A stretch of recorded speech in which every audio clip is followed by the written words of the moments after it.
Hey, math fans, it's NBA Finals time, and everyone's talking about the outcome of the game. And there's no better time than now to shine the spotlight on math and basketball. Today, we're taking a fast break into averages. We're about to discover how NBA superstars and you can use math to dominate the court. Because behind every buzzer beating shot is a really smart brain crunching the numbers. So grab your jersey and your number sense, and let's see how math can make basketball even more exciting. Thanks to all my subscribers out there. If this is your first time joining me, hi, I'm Mary, and this is Mary's Math Minute, a channel to inspire students and families in all things related to math.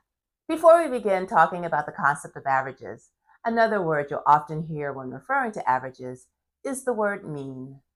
Mean and average mean the same thing. One way to look at averages in basketball is to calculate a player's points per game, or PPG.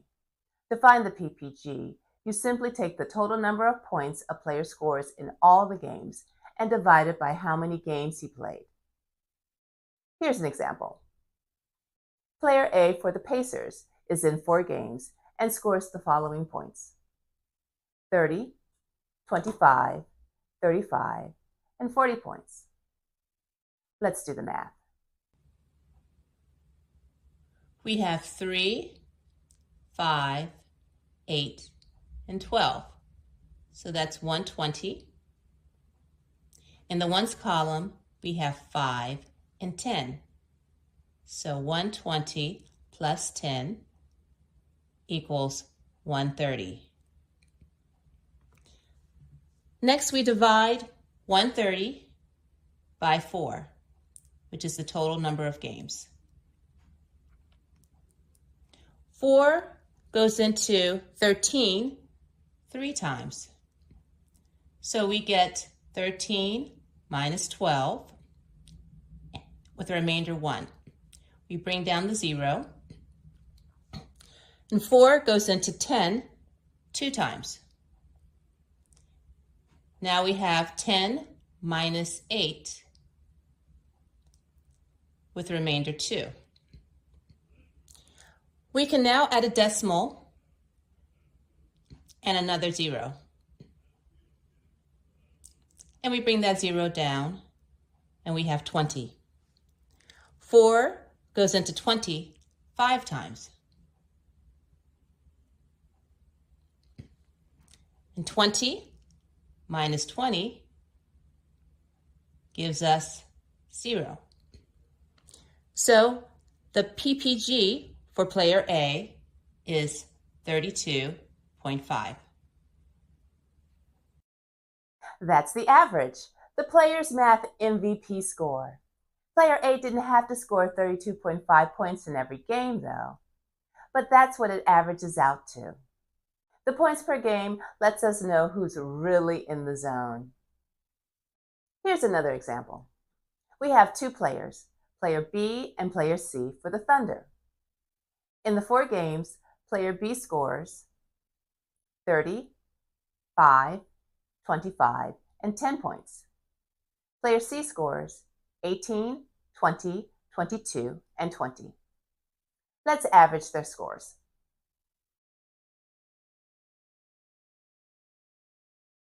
In the tens column, we have 3, 5, and 6. So that's 60. In the ones column, we have 5 and 10. So 60 plus 10 equals 70. Now let's divide 70 by 4 for the number of games played. 4 can go into 7 1 time. So that's 7 minus 4 equals 3. Let's bring the 0 down. 4 can go into 30 7 times. And that's 30 minus 28. And that equals 2. Let's add a decimal and another 0. Let's bring that 0 down. 24 can go into 20 5 times. And that's 20 minus 20 with a remainder of 0. So the PPG for player B is 17.5. Now let's do player C. In the tens column, 1, 3, 5, and 7. That's 70. In the ones column, we have 8 and 10. So that's 70 plus 10 equals 80.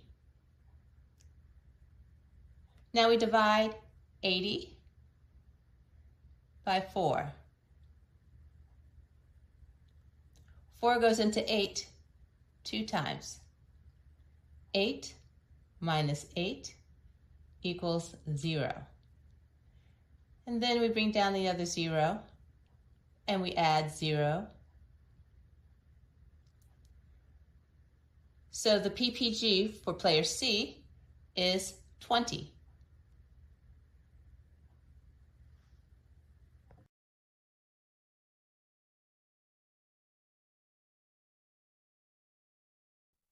Which player has the better PPG? Player B or player C? Player C. But here's a twist. Player B's points are scattered. In one game, he scored 5 points, and in another, 30. That's a huge difference. Player C's points, on the other hand, are consistent and steady, although he never gained as many points in one game as player B. So now I ask you, if you were the coach, who would you give more court time to? Player B with 17.5 PPG or player C with 20? Player C is the best choice, not only because he has the higher PPG, it's also because he's consistent.